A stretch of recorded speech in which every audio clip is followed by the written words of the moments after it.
এই সুমন্দির ছেলে, তুই নাকি আমার মেয়ের কাছে ফোন করিস, রাত্রি কথা বলিস, চুম্মা চাটি করিস। এই বাই দেখতে যাচ্ছি, তোমার মধ্যে ঢুকুই দেবো একদম।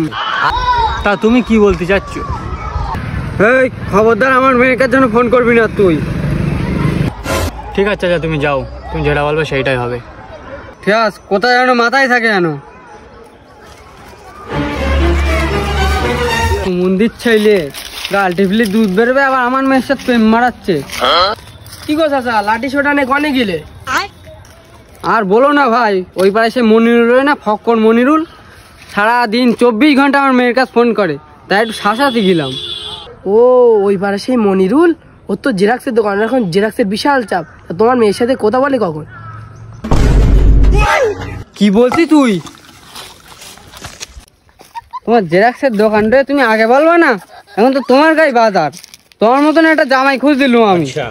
তুমি আমার মেয়ের কাছে দিনই একবার না 20 বার ফোন করবা, আর যদি ফোন না ধরে আমার কাছে ফোন করবা, থেবড়ি গাল লাল করে দেবো।